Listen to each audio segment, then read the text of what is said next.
Cantora, compositora, modelo e atriz, Sky Ferreira talvez não seja um dos nomes mais inovadores da indústria da música, mas sempre soube muito bem como andar com as pessoas certas e se cercar de bons colaboradores. Depois de ter a vida transformada, veja só, após assistir uma apresentação do Daft Punk, quando ela tinha 14 anos, a artista californiana decidiu investir na carreira artística e subir as próprias composições produzidas de forma caseira no MySpace.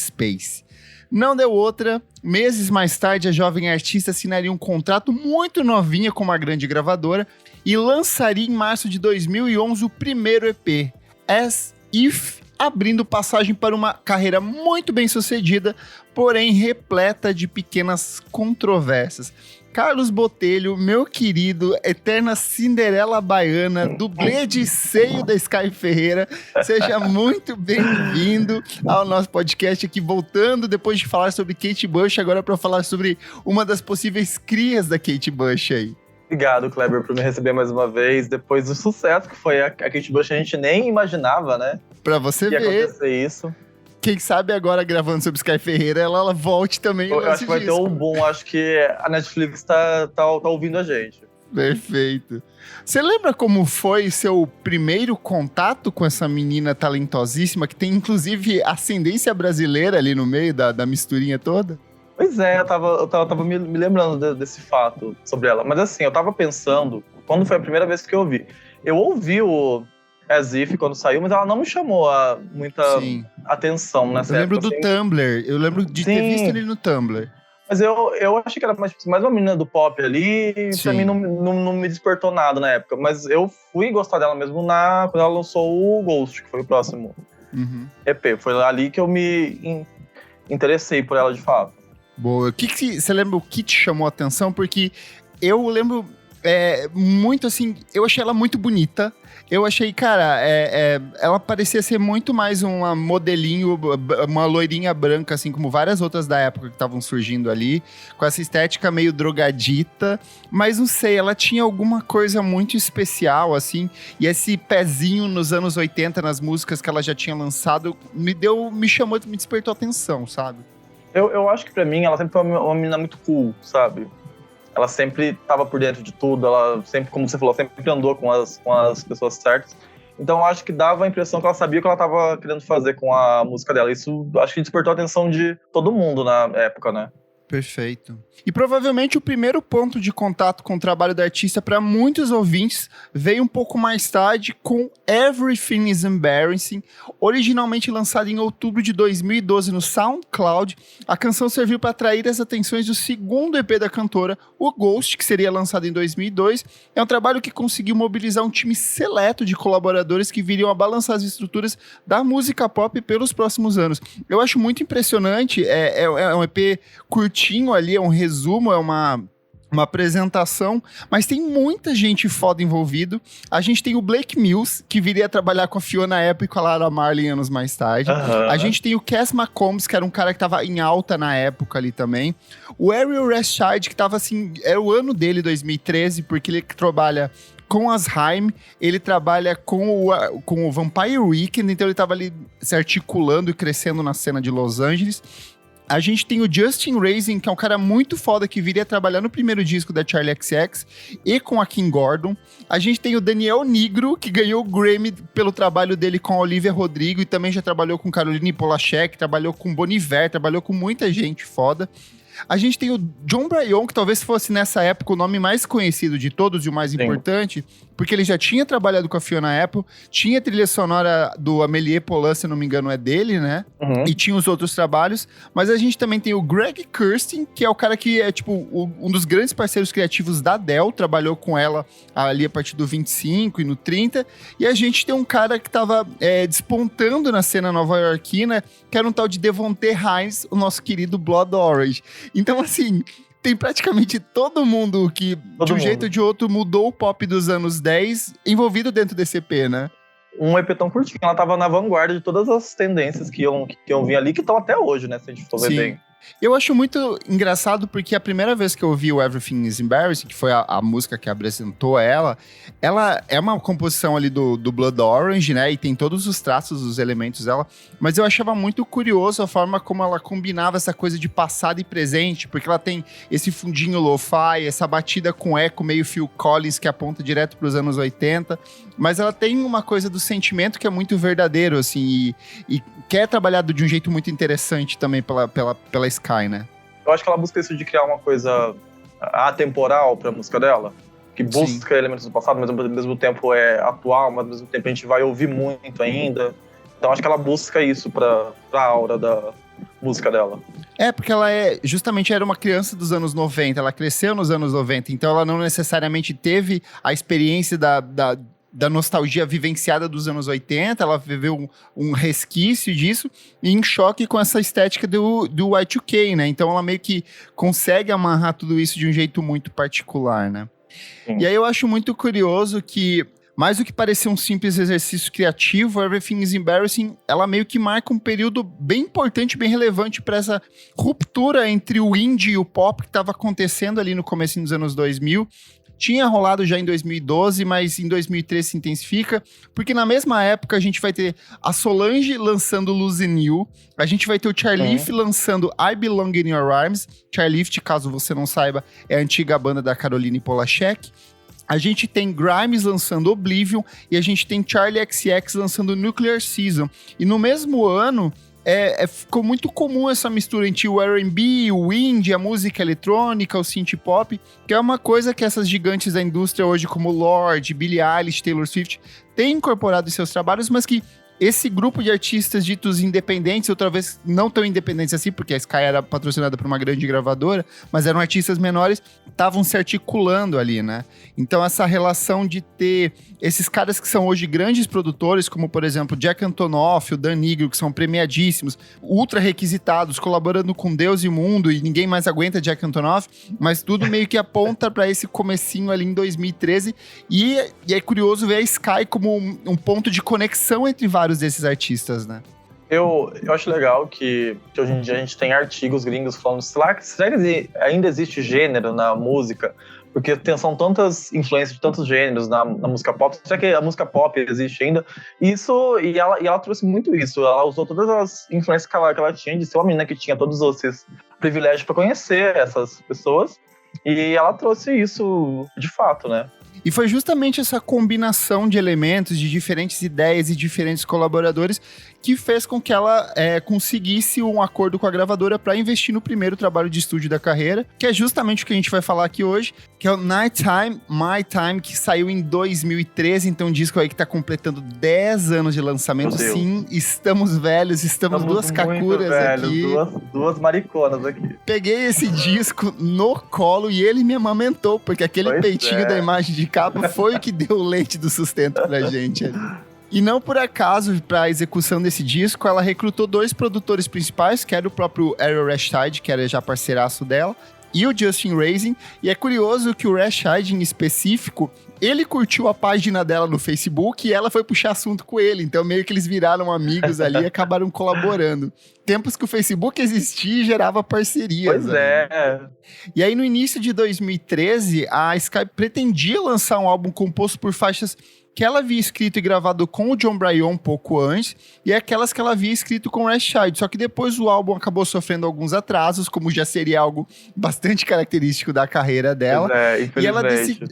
E ela decidiu continuar apenas com o Rashid, com o Justin como coprodutor, o que tornou essa coisa do álbum mais coeso. Então você percebe que tem um timbre de guitarra muito característico, tem um sintetizador muito característico, é tudo muito amarradinho.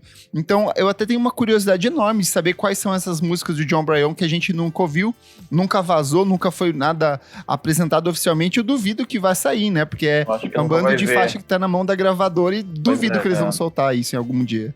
Eu acho que você chegou num ponto que a relação dela com a gravadora dela é bem difícil, desde do primeiro EP, né? A gente vê que é uma relação bem difícil, e isso que é o que guia a carreira dela até hoje, né? A gente não tem um segundo disco até hoje por causa disso, né? Sim.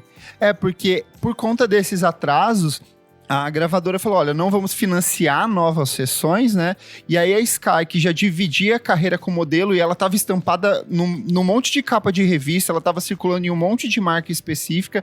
Eu lembro que no Shopping Center 3, aqui em São Paulo, tinha uma... Eu não sei o que era, se era uma marca de calçado, alguma coisa, mas tinha, era uma foto preto e branco da Sky Ferreira e ficava assim na porta. Eu achava muito curioso isso, assim, na época.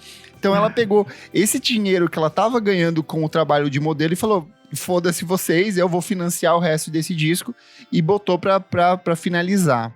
E a maior parte do conteúdo do álbum foi totalmente gravada, mixada e masterizada em apenas algumas semanas durante o mês de agosto de 2013. E em 29 de agosto de 2013, a Sky postou uma fotografia em sua página no Facebook, indicando que finalmente o registro estava pronto. E aí eu acho muito curioso que, para além desse processo criativo musical, o senso estético da Sky Ferreira é uma coisa que sempre foi muito apurado, e ela sempre soube apontar para as referências corretas, né? O próprio a gente já tira pela capa, né? Exato, é. A capa é uma fotografia do diretor francês Gaspar Noé, que dirigiu, entre outros filmes, Climax, dirigiu Irreversível e outras coisas chiquérrima, que estão... né? Chiquérrima, mas coisas que estão sempre prontas para perturbar a cabeça das pessoas. E a própria frase que dá nome ao título, né, que é o Nighttime, My Time, é uma frase dita pela Laura Palmer, que é a personagem principal ali de Twin Peaks, no filme Firewalk With Me, de 1982. E sobre a capa, né, é uma fotografia dela tomando banho ali, e o corte original dessa capa mostrava uma leve biqueta, uma tetinha ali, uma mamileta pronta. Mamilos polêmicos. Exato. E, obviamente, ajudou a alavancar o marketing, ela ajudou a popularizar o disco por conta disso, mas o corte final do trabalho, a capa ficou um pouquinho mais pra cima, assim, pra não ter problema de censura, né? Você tava falando do título agora, e eu acho curioso que ela participou da última temporada da série, né? Verdade, ela fez um cameo lá, né? Nossa, é verdade, tinha esquecido. O David Tudo ligado ali, sim. É, porque a terceira temporada sempre encerrava com um show naquele Bang Bang Bar, né? Sim. E ela é uma das que toca. Se eu não me engano, ela tocou, inclusive, música nova naquele... Ou não? Eu não lembro qual música foi. Eu acho que ela tocou alguma música que ela tinha acabado de lançar na época, assim, posso estar enganado.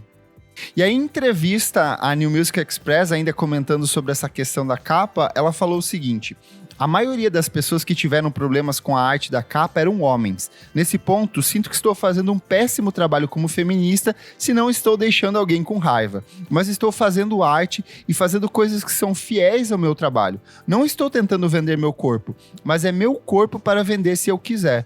Esse tipo de capa nem é o que vende. O que vende é o seu rosto, fotografado por um fotógrafo de moda, mas eu não queria fazer algo assim. Eu faço isso o tempo todo. Então, resposta inteligentíssima da gata aí, pra quem falou que ela só queria mostrar a peitola pra se aparecer.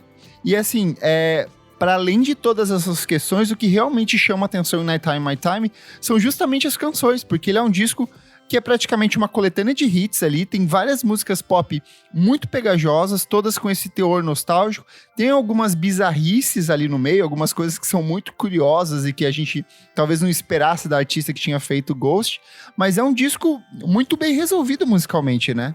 É banger atrás de banger no disco, mas a gente vê que ela pensou em algo, tipo, não é só uma coletânea de hits ali, né?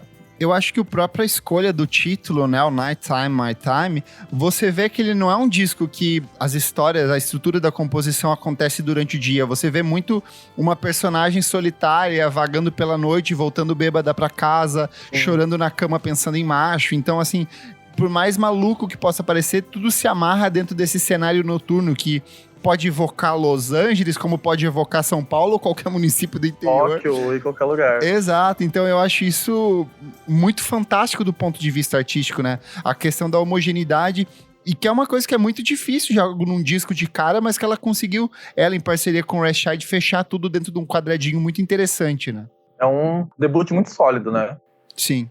Vamos para as músicas aqui, eu quero saber quais são as suas composições favoritas e por que, Carlos? Eu acho que todos os hits fizeram parte da minha vida nesses últimos 10 anos. Já tive fase que eu fui viciado em Boys, fase que eu fui viciado em Nobody Asked Me If I Was Okay, mas eu acho que o Manco é uma faixa que eu gosto muito hoje em dia, porque mostra assim, sou nerd de música sim, tem uma referência que sim, então eu acho que é uma faixa que me chama a atenção mais, acho que hoje em dia é o que dialoga comigo mais. Eu acho curioso você falar de Omanco, porque ela fica ali bem no meio do disco e ela, pra mim, é uma quebra entre... Ela fatia o disco ali em duas metades, sabe? E realmente ela é uma música completamente experimental, ela é quase um shoegaze em alguns momentos. Ali, né?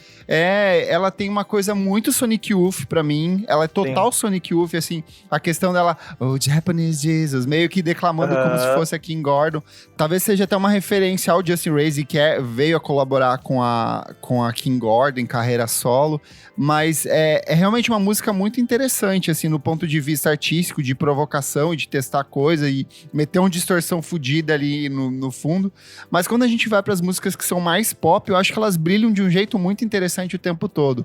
Boys, que é logo ali na abertura do disco, ela é muito boa, porque ela tem essa questão chiclete, mas tem a letra que não é necessariamente óbvia, mas 24 Hours, pra mim, é uma música que na época que saiu, assim, eu mergulhei, eu adorei. Né?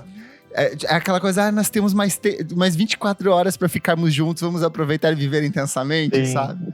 E a construção dela, que ela começa com um barulho de um despertador e ela termina com um monte de despertadores, assim. Então ela cria um senso de urgência muito interessante o tempo todo durante a faixa, né? Sim, eu acho. Ela é muito inteligente pra construir música pop, né? Sim.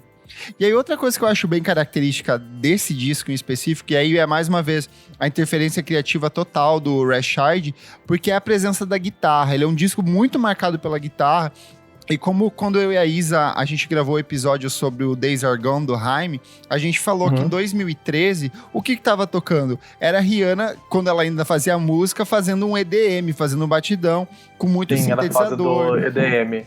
Não tinha guitarra, as pessoas tinham abandonado completamente o uso da guitarra, principalmente dentro do universo da música pop, e a guitarra ficou esquecida. Até as vendas de guitarras na época tava em queda, assim. E aí é muito curioso como a guitarra ela é meio que o elemento principal dentro desse disco inteiro. E aí eu acho que vai muito pros gostos da Sky Ferreira, assim, de gostar de The Jesus and Mary Chain e essas coisas barulhentas, né? Esses sons mais sujos, né? Podemos dizer sujos. Sim. E ela é 100% a vibe, tira tudo menos o rock, né? Exato, perfeita. E nessa tem uma das minhas músicas favoritas do disco, que é You're Not The One, assim, porque ela começa naquela levada de bateria e guitarra altíssima, aí a guitarra vai subindo o tempo inteiro, lá no meio ela dá uma silenciada, assim, pra ela trabalhar a questão do sentimento dela, e aí cresce de novo, assim, é uma puta música boa pra tocar na pista, assim, eu adoro tocar essa música. E eu acho que funciona muito porque ano passado a gente viu meio que um revival das cantoras pop voltando pro rock. Então Olivia Rodrigo aí. Olivia Rodrigo, a Olivia Rodrigo, Willow, e ela tá sempre atual, né? Ela tava já prevendo essas tendências 10 anos atrás. Mesmo essas menininhas novas da cena do indie, assim, tipo Snail Mail e Soccer Mommy, eu sei que as referências delas são outras, é uma coisa mais Avril Lavigne nos anos 2000, mas tudo que a Sky faz, o disco lá em 2013, eu sinto que reverbera um pouco nos trabalhos delas agora, sabe? Outra que eu gosto bastante, e aí vai pra essa questão mais do lado pop, é I Blame Myself, que teve um clipe dela de cabelo preto, eu lembro, dançandinho, assim. Nobody Ask Me If I Was Okay é outra que vai mais pro lado rock. Love Stereo vai pro lado pop. E aí, assim, mesmo nessas oscilações de músicas que são um pouco mais acessíveis, outras que são um pouco mais barulhentas, eu sinto que tem uma homogeneidade muito grande naquilo que ela busca desenvolver, né? Eu acho, como a gente comentou antes, que tem uma unidade muito grande, né? Sim. A gente vê que o disco, eles se conversa do meio a fim, até com a quebra de Omanco no meio, a gente percebe que tá ali porque tem que estar ali, né? Sim. Inclusive, vale reforçar que não parece, mas ao vivo todas essas canções também funcionam muito bem. Que eu lembro que eu acho que foi 2 anos ou 3 anos mais tarde, não, uns 2 anos mais tarde ela veio para São Paulo para tocar no Brasil. Ela tocou no Cinejoy, eu tive a chance de ver ela, assim, eu lembro que foi um show muito interessante, primeiro porque as músicas ao vivo realmente funcionavam, eu tava com medo de, tipo, vai ser só ela fazendo bagaceira, e não, a banda era uma banda muito competente, ela também entregou bastante no palco, e foi muito curioso, pra mim é um show que me marcou muito, porque a gente sempre fala do quanto o público brasileiro é muito foda e o público brasileiro acaba estimulando os artistas que estão aqui, sabe?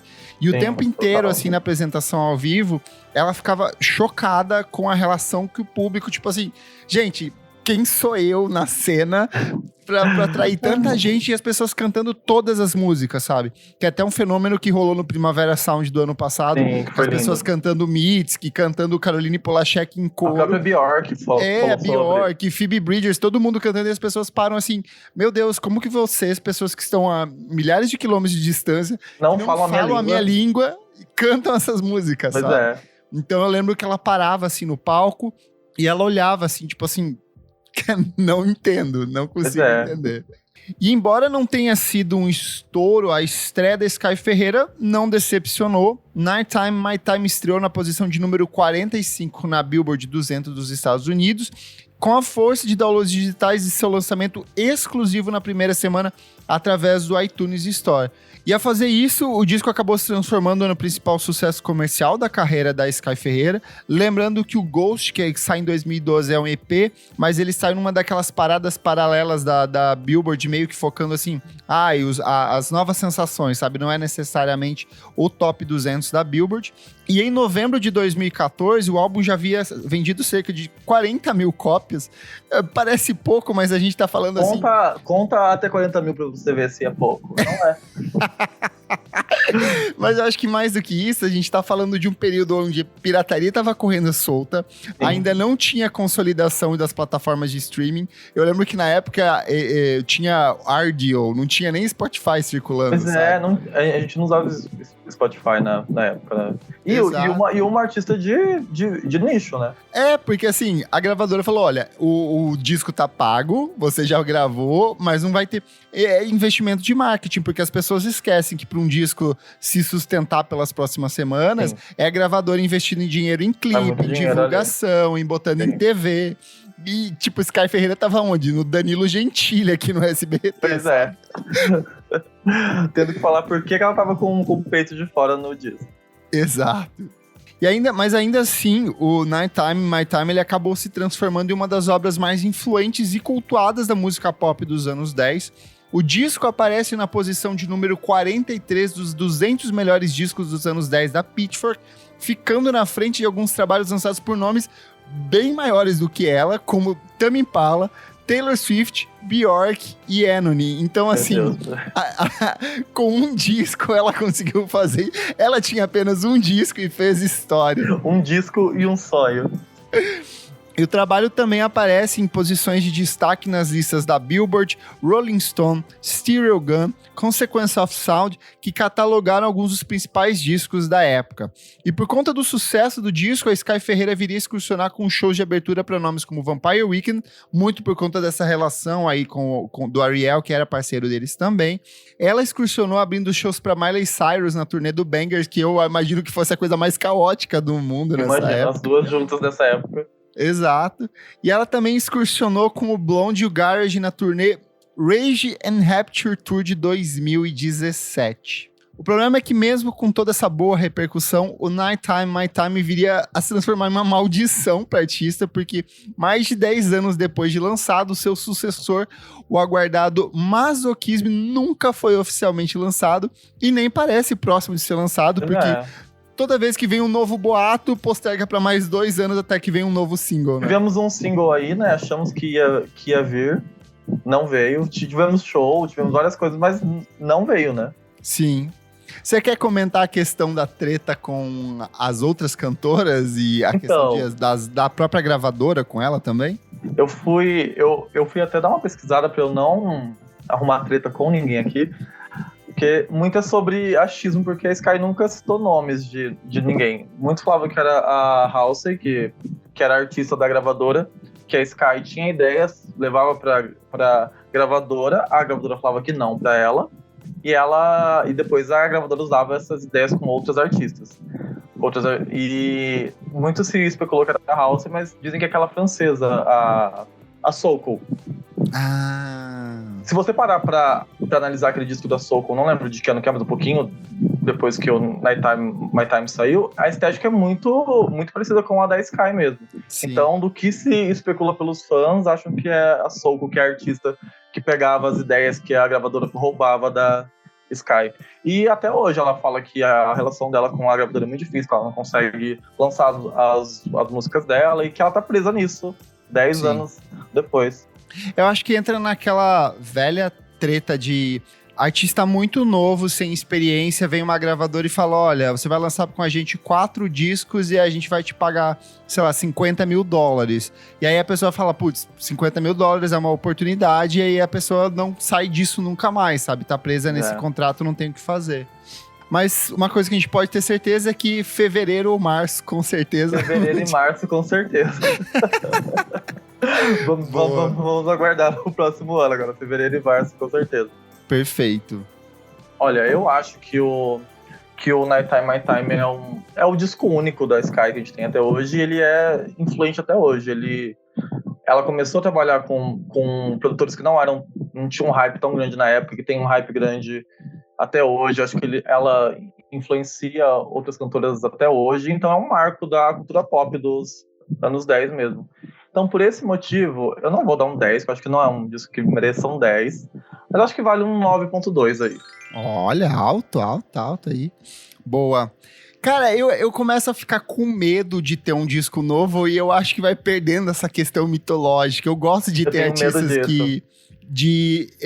Primeiro que eu gosto do conceito da pessoa que lança um disco e nunca mais. Tá aí a Lauryn Hill pra mostrar que é possível viver desse jeito. E é cultuada até hoje. Cultuada até hoje. Então, eu acho engraçado pelo meme disso tudo, pela relação que se cria em cima disso. Mas, ao mesmo tempo, eu acho que cria uma expectativa muito grande, porque 10 anos depois, a gente já ouviu e reouviu esse disco tantas vezes que eu acho que é difícil qualquer coisa que ela vier lançar daqui pra frente superar ou, sei lá, ter o mesmo impacto significativo. Mas ainda assim, o Nighttime My Time, como você disse, ele é um disco que é meio com...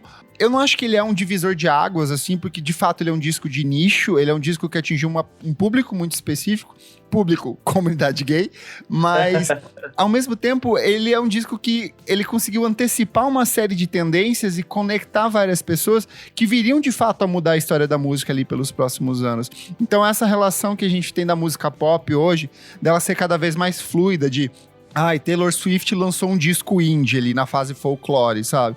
Então eu acho que esse disco meio que aponta caminhos e estabelece relações que viriam meio que a possibilitar isso mais tarde por diversos outros gigantes da indústria. Então, e para além disso, ele é um disco muito bom. Ele tem um monte de música boa. Tem várias músicas que você ouve uma vez e elas grudam na sua cabeça e não saem mais. Sei lá, às vezes eu acordo no meio da noite com o solo de guitarra do You're Not The One, assim, tocando na cabeça. 24 Hours. Então, são letras que são muito bem trabalhadas, são letras em cima de uma estrutura de música pop, mas que funcionam até hoje. Eu acho que e esse que é o motivo de a gente esperar tanto por um disco novo, né? Porque lá atrás ela fez um disco muito bom. Mas ainda assim, eu acho que ele é um disco... por ser um disco de estreia, eu acho que ele é um disco que... E por conhecer as referências da Sky Ferreira, eu sinto que elas são muito jogadas pra frente, assim. Pouco mostra quem ela é de fato, sabe? Eu acho que é muito moldado a partir do que ela curte. Então, por isso eu vou dar uma nota 8.5. Eu acho que é um disco muito consistente, é um disco muito bom, mas que eu queria muito ver o que ela poderia fazer a partir disso. Só que cada vez mais parece que isso não vai acontecer, né? Eu sinto que o meme do disco da Sky Ferreira vai durar por um bom tempo aí. Vai. O Clássicos VFSM é um projeto paralelo do podcast Vamos Falar Sobre Música. Apoie a gente em padrim.com.br/podcast VFSM e tem acesso a esse e outros programas com muita antecedência. Eu sou o @KleberFak no Twitter e no Instagram. Você também acompanha o meu site, musicainstantanea.com.br. Eu sou o Carlos, @Cinderela Baiana lá no Twitter, falando sobre novelas, Big Brother e principalmente sobre música. E é isso. Obrigado, Kleber, mais uma vez pelo convite. Sempre um prazer estar aqui, porque antes de tudo, eu sou fã. É isso. E agora eu tenho que chamar agora você pra gente gravar de Frank Ocean e Rihanna pra ver se estimula eles a lançarem coisa também. Pois é, vamos falar, porque com a Kate Bush a gente já sabe que deu certo. Deu certo. Boa. Não esquece de seguir a gente nas nossas redes sociais, @podcastvfsm em tudo. Até a próxima. Tchau, tchau.